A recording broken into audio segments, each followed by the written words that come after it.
120 is the biggest Nordhavn to date, and it's a project that we started back in 2008.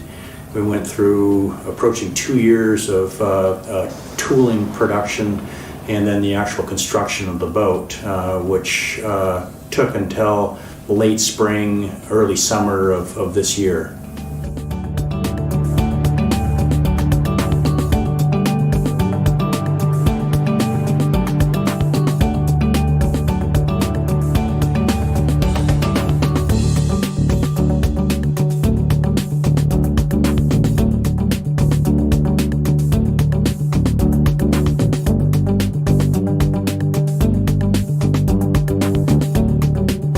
Neat things about the 120 layout is that we decided to put the engine amidships, which allowed us to separate the guest accommodations. Instead of having all the accommodations forward where you had one central staircase, which can tend to get a little congested at times, we were able to separate the two guest areas and have two separate staircases down to them, which created a real nice privacy situation.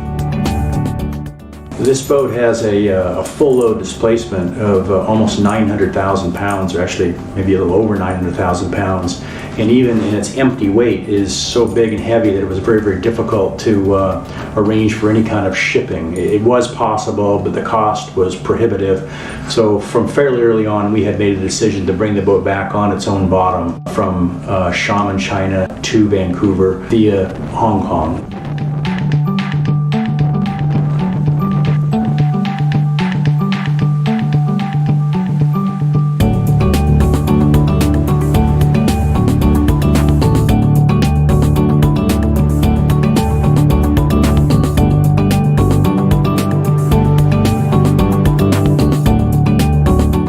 Finally, in April, we were able to actually get the boat out of the factory and launch it using the boatyard facilities, the travel lift and so forth. And the boat went through a period of testing in the local waters. Both the systems, the final survey, sea trials that involve the American Bureau of Shipping folks. And there was about 2 months of intensive testing and startup of all the systems on the boat.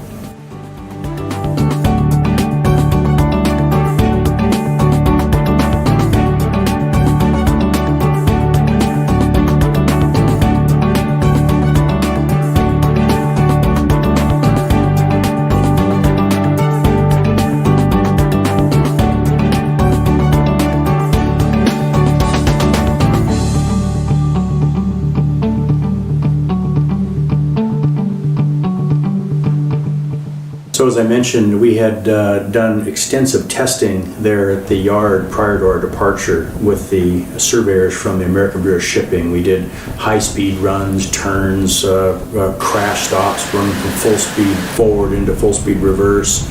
We ran the boat at full throttle in reverse and put the boat through some extensive testing, so we were pretty confident we had a good solid boat.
As we were getting ready to leave, we had an issue with a typhoon that was approaching Ximen, and it was a named typhoon by the name of Solik, and it was bearing right directly down on Ximen, and we weren't sure how bad it was going to get. Some projections were showing 70, 80 mile an hour winds.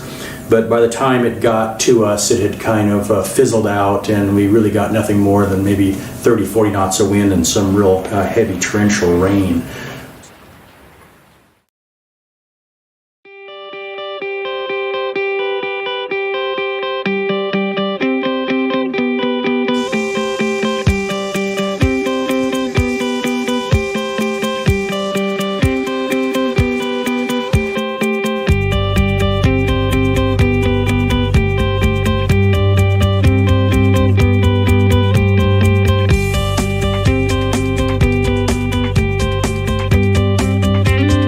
It was nice to finally clear Ximen Harbor and get out into the open ocean and the Straits of Taiwan. We really got a feel for the boat and bigger swells, and even though there wasn't much weather, we could get a nice feel for how the stabilizers were going to work and the noise levels in the boat and so forth. The trip from Ximen down to Hong Kong was less than 400 miles, and it was a nice, easy trip. We had very good weather conditions. We did have another typhoon that was kind of coming our direction. It was a named storm again called Ximen, but it was farther to seaward, and we really weren't too concerned about it.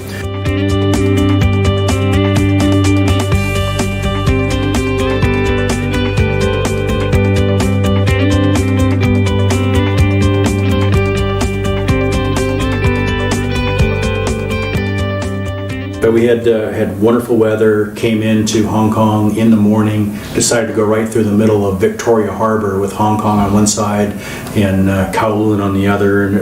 And we proceeded on in to the marina that we were planning on visiting, which was the Gold Coast Marina.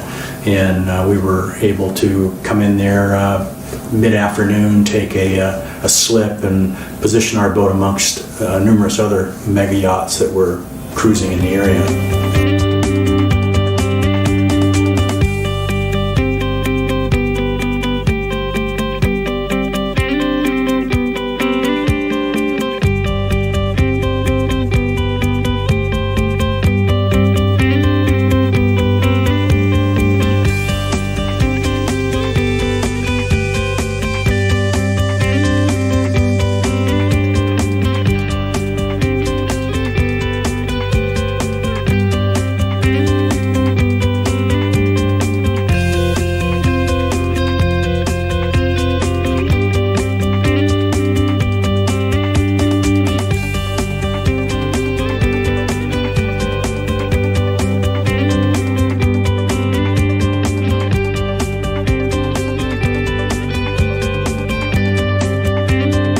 Part of what we were doing in Hong Kong was additional provisioning for the 14 people that would be aboard for this long trip.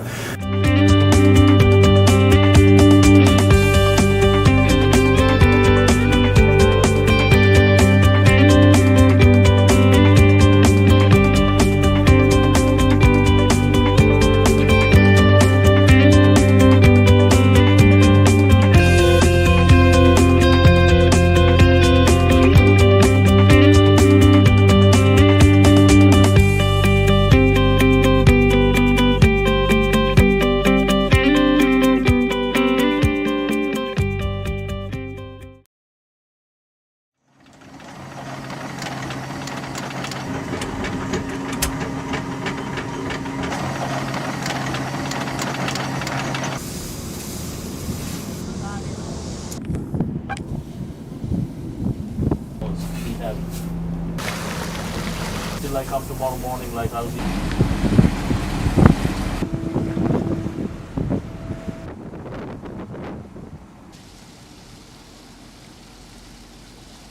And we also had to take on fuel, and we had to take on about 16,000 gallons of diesel fuel, which was done by a lighter or a powered barge. And we met this barge outside of the Gold Coast Marina. We had to run on out into the inner harbor and raft up alongside this barge, and we took on the fuel. Took it on for the first time. That's always a bit nerve-wracking, but taking on fuel at 200 gallons per minute, we were able to complete the fueling process in just a couple of hours.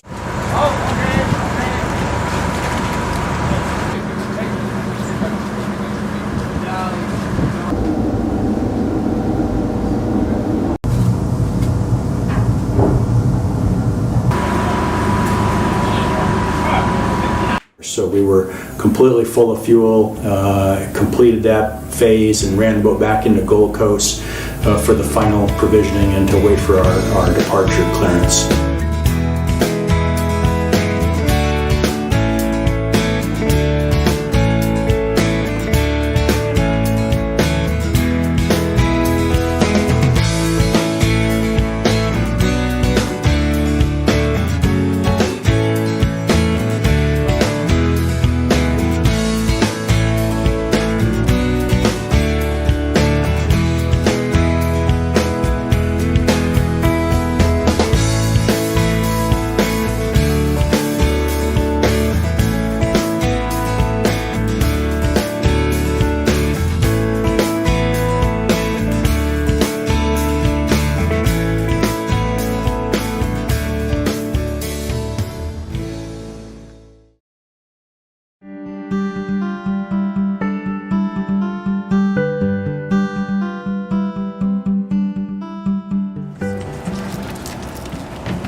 Got a long ways to go, Doug.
Once we finally got underway from Hong Kong to Vancouver, it was nice to see the boat settle down. Everybody kind of got into their routines of watch standing, and sleeping schedules were good. So it was great. Finally get underway on a real passage. We got a good weather forecast from our weather forecaster, Omni Navigation, Bob Jones, and decided to run up the western coast of Taiwan, so staying on the inside of Taiwan. And that area is very, very shallow, a lot of fishing boat traffic, very small boats with a minimal radar return. So it was a little stressful running up through there, and finally came around the northwest side of Taiwan and turned out a little bit more to the northeast, and actually passed by the disputed islands, the islands that China has kind of laid claim to, and Japan is in disagreement. That's the Senkaku Islands. And that was quite interesting to pass by those islands and take a look at them. Really beautiful weather, beautiful sunsets. It was still very, very warm, and we were proceeding north at a good clip, 9.5, 10 knots, the first few days were a very, very nice ride.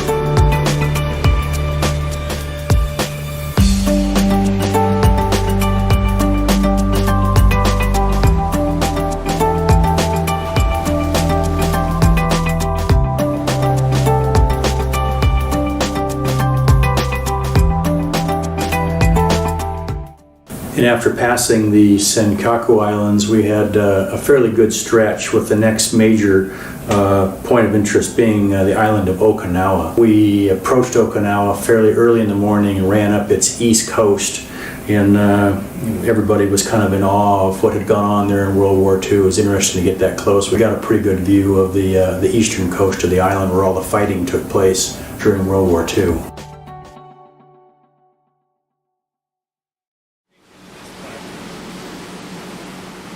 We had anticipated some pretty good fishing while we were in the tropical phase of our trip. As we headed north, we had warm water and tropical conditions.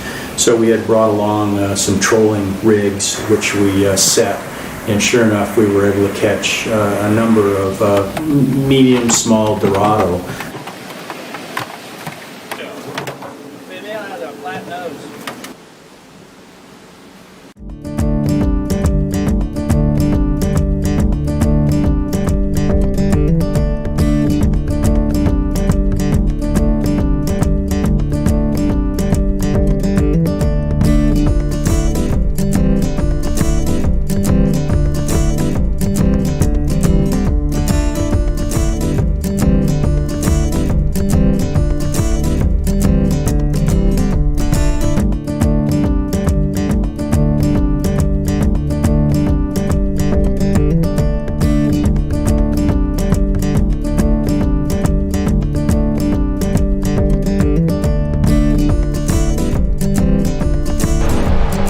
Alrighty, we're back here in the galley.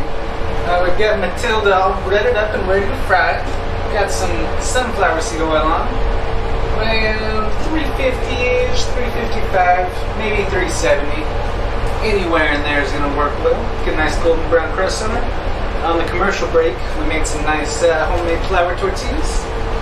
And yeah, let's do her up, straight and proper. Real nice shallow little fry here.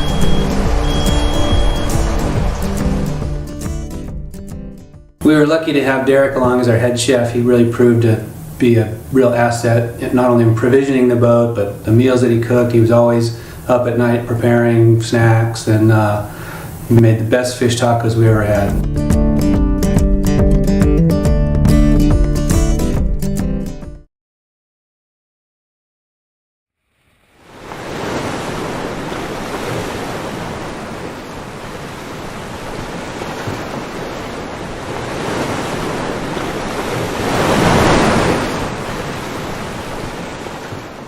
With the weather systems that were off to our east, we were forced to run farther north than what we had anticipated, and really ended up going all the way up to Attu, which is the westernmost of the Aleutian Islands, before we could make more of a pronounced westerly turn.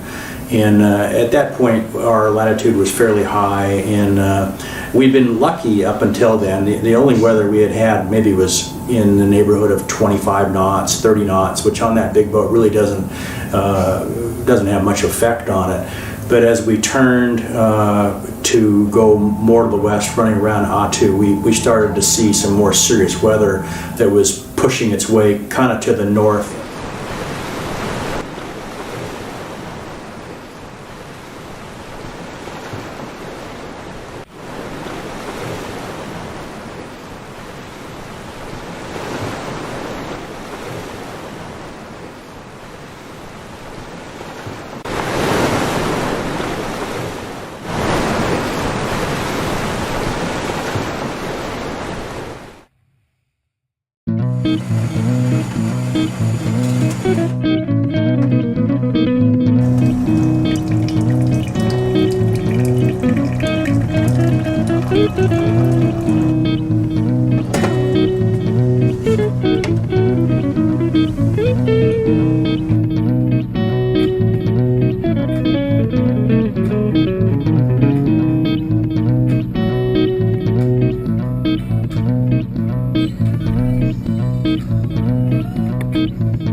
Going up the northern side of the Aleutian Islands, this system continued to develop, get more and more complex, and we pretty much knew we're not gonna be able to avoid it. We saw clear that we were gonna get 50 knots of wind with seas in the 20-25 foot range, and there wasn't really much we could do except stay fairly close to the northern portion of the islands because the weather really was coming from the southeast.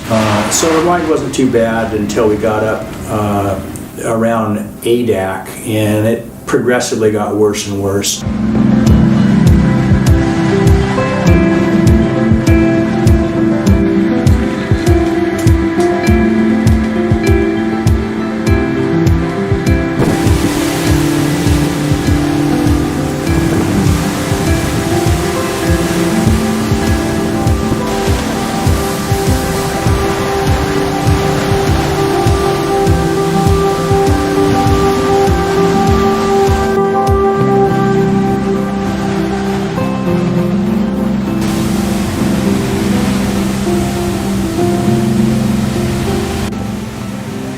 Felt the best thing to do would be to make a turn and go actually into the port of Adak, into Sweeper Cove, and seek refuge. We had been running for 21 days, and we all felt like we kind of needed to shut things down and give the systems a thorough once over, take a little bit of a breather, and I think it was a really good call to pull into Adak there.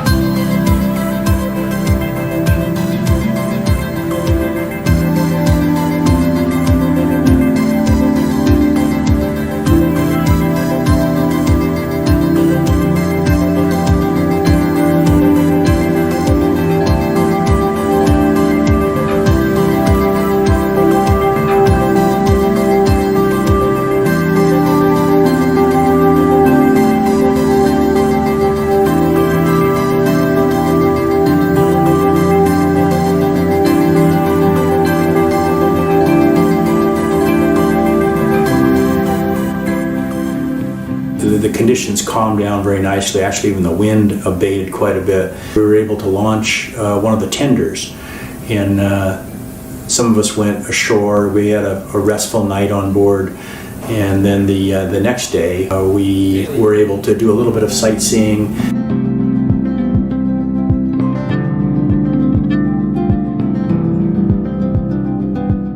Adak was a real interesting place. We didn't really know what to expect, but all of the mountains and the areas we were anchored in was just as green as could be. It felt like you were maybe in Scotland or Ireland or something.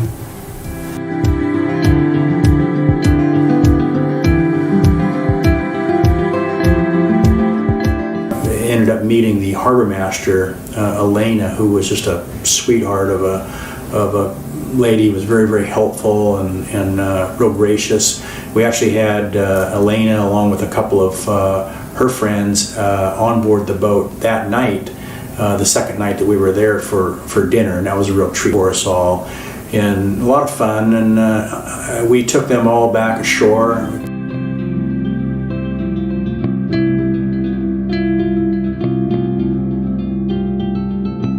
But it was a neat place. I'd love to go back there. Very, very interesting, all the history there and the things that happened during World War II and during the Cold War. An amazing place, Adak.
The engines used in the 120 are the MTU 2000, which are 1,000 horsepower apiece, and that's a continuous duty rating.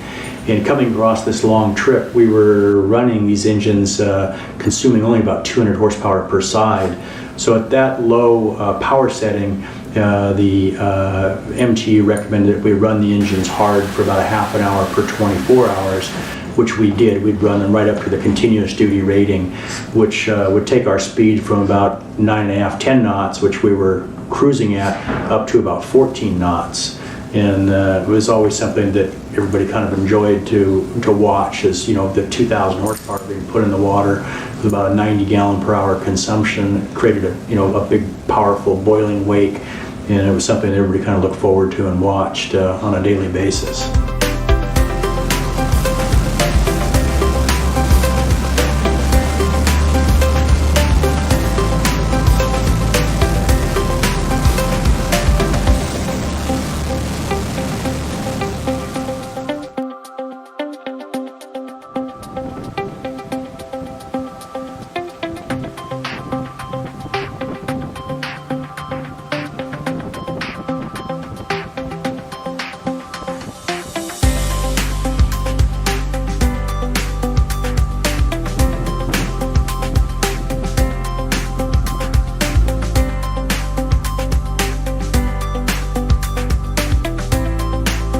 We arrived in Dutch Harbor very early in the morning and were instructed to rendezvous with a pilot boat and take on a pilot, which it was mandatory we have a pilot aboard, being a foreign flag vessel coming into Alaskan waters, which we did. We picked up the pilot and he directed us to a berth, a dock.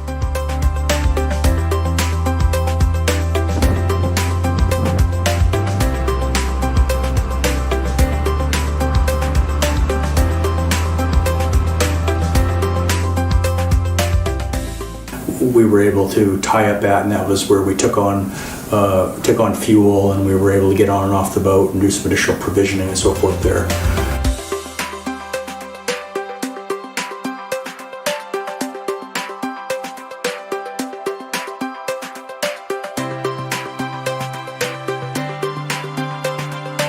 Dutch Harbor was a treat for all of us. We'd all spent years watching The Deadliest Catch and kind of familiar with Dutch Harbor. It's a famous place, huge fishing port, and so it was neat for us to be there. We rented a truck and were able to take on some additional provisions and drive around, kind of look at the area.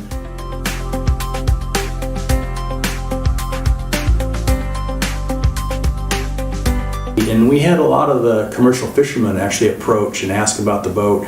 And we gave some tours, had some people aboard, and met some very, very interesting fishermen. Right? You're going to shoot over to Wrangell Narrows. You need That's to what go. everybody's telling us to do right now. Well, we can't go through Wrangell Narrows. We need a pilot of this big boat to go through. Do you? Oh, that's flag, yeah, so no, you know there's Going- I've gone We through it went right at backwards, the- man. I've had my life suit on, and I can see the lights of town. Yeah. Oh, I'm serious. Sometimes Backwards, a Frego will be 13 going knots through and he'll just- backwards. yeah. And I wake up and the skipper's going, "We got to turn around." I'm looking at him like, "You stupid." Standout guys were these Russian guys we met. We had them on board for a couple drinks, and the next thing you know, they were bringing us a fish called a black cod, which none of us had ever had before, and it was awesome fish. And we had some crab from some other fishermen. Dutch Harbor was a real great experience.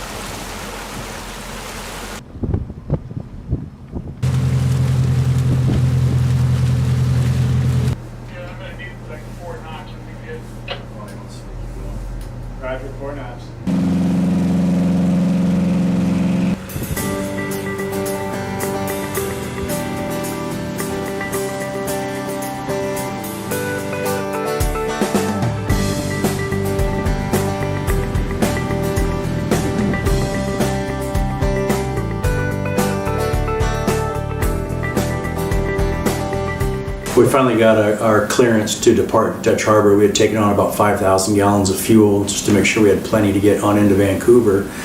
And we departed and had just a beautiful, beautiful passage up the southern coast of Unimak and Unalaska Islands, and we had this bright sunshine. There was, you could see the glaciers, the birds were feeding, lots of sea life, and it was just a beautiful, crisp, clear day.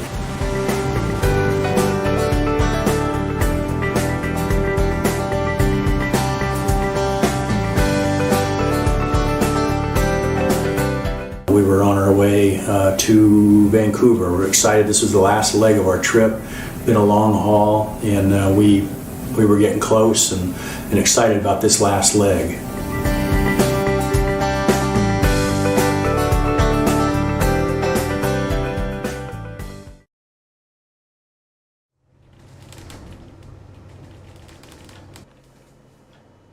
We had talked a lot to the fishermen that were aboard about the conditions going across the Gulf of Alaska. I was not sure whether or not we were going to veer off to the right and go south and go down the west coast of Vancouver Island, which would have been the quickest, or if the weather dictated it, we could run inside. There was a fairly substantial low and a storm system that was coming up from the south, so it was pretty clear that it was a good decision to go into the Dixon entrance and run inside. That was going to be a real treat to run down that, so I was quite happy with the way things turned out there.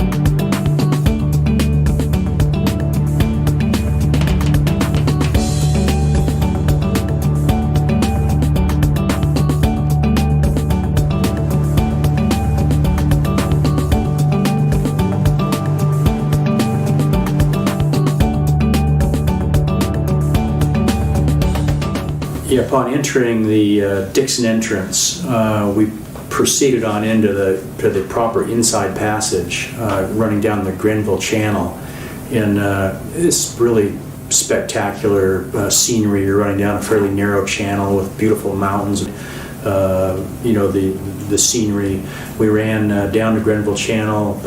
We arrived in the morning coming in the Dixon entrance, ran all that day, ran through the night.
Run them up, and then you can hold us, and we just run down the side and really clean it up a lot. Yeah, the last morning we woke up there at Hansen Island. We decided to give the boat a little bit of a scrub down and clean her up for the final leg into Vancouver. Come me about right here, Dave. And we wanted to launch the dinghy and do some cleanup on the boat, try to get some photographs and so forth. So we ended up spending the night there at Hansen Island at anchor, rested up, did a good cleanup on the boat, and got underway early in the morning for our final push on down into Vancouver.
We came in under the Lions Gate Bridge in Vancouver. It was a very early morning. We actually had to slow down a little bit, wait for the sun to come up a bit. It was drizzly and rainy and cold. And we ran through the Lions Gate Bridge and into the inner harbor of Vancouver to the customs dock. Called the customs and they came down. The Conconis showed up, and it was kind of a well reunited, and that marked the end of a trip. We had over 6,000 miles on the trip meter, and basically had a phenomenal trip. Something I'll never forget.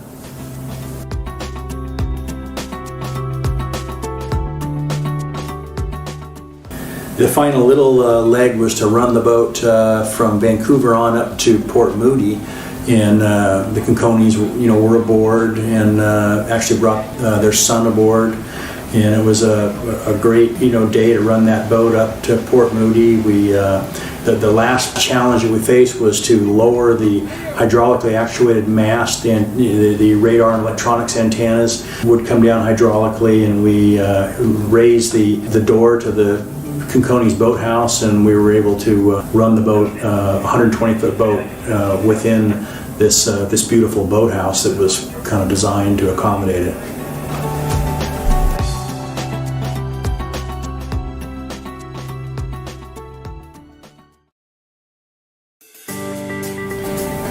This trip was kind of the conclusion or the end of the first phase of 5.5 years of work on this project.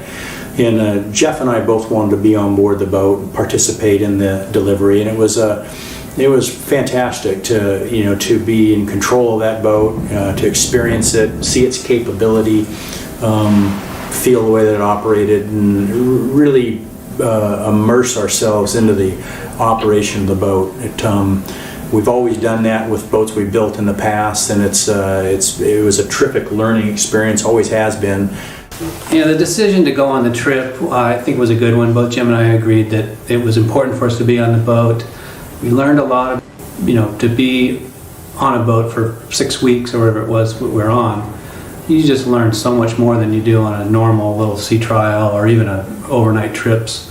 6 weeks of intensive involvement with that boat running across the Pacific was a wonderful experience. We learned an awful lot, and very happy with the way that it all turned out.